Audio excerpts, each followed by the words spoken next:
무순위 청약 개념과 조건 알아보기. 아파트를 새롭게 건설하고 공급하는 건설사나 시행사의 경우 계획에 따라 모델하우스를 마련하고 홍보를 비롯하여 분양 일정을 진행합니다. 일반적으로 청약은 특별 공급을 우선 실시하고 일반 1순위, 2순위 순으로 순차적으로 진행합니다.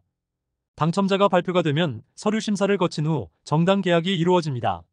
이때 일반적인 당첨자들은 계약금, 서류 등을 준비한 분양자는 계약서를 작성하게 됩니다. 하지만 청약에 있어 가점제가 적용되는 아파트에서는 당첨되었지만 심사 후 부적격이나 사정에 의해서 계약하지 못한 물량이 어쩔 수 없이 발생하는데 이를 잔여 세대라고 합니다. 일단은 예비 당첨자 계약을 진행하고 이 과정 후에서도 미계약된 물량이 있다면 다시 무순위 청약을 진행하게 되겠습니다. 무순위 청약 조건이 완화되며 가점이 낮아 청약 순위에서 밀렸던 사람들의 관심이 쏠리며 인기가 매우 높아지고 있습니다. 서울의 한 무순위 청약에 수십만 명이 몰리는 현상이 나타나기도 했고 줍줍이란 말이 유행처럼 번지기 시작했습니다. 청약 부적격이나 당첨자 자금 사정에 문제가 생기면서 계약하지 못한 자녀 세대는 추첨제로 청약 접수 과정에서 실제 청약한 수가 부족하여 발생한 미분양 물량을 선착순으로도 확보할 수 있겠습니다. 무순위 청약은 계약이 이루어지지 않은 자녀 물량에 한하여 100% 추첨 선발로 새롭게 입주자를 뽑는 청약 제도입니다. 자녀 물량에 대한 재모집인 만큼 일반 청약과 달리 가점제를 적용받지 않으며 청약 통장이나 신청금이 없어도 신청이 이루어집니다. 과거에는 무주택자이면서 해당 지역의 가구 구성원 모두 거주해야 한다는 조건이 있었는데 지금은 없어졌습니다. 2023년 2월 28일 이후 거주지와 주택 보유수 등 조건이 완화되었고 성인 누구나 청약이 가능해졌습니다.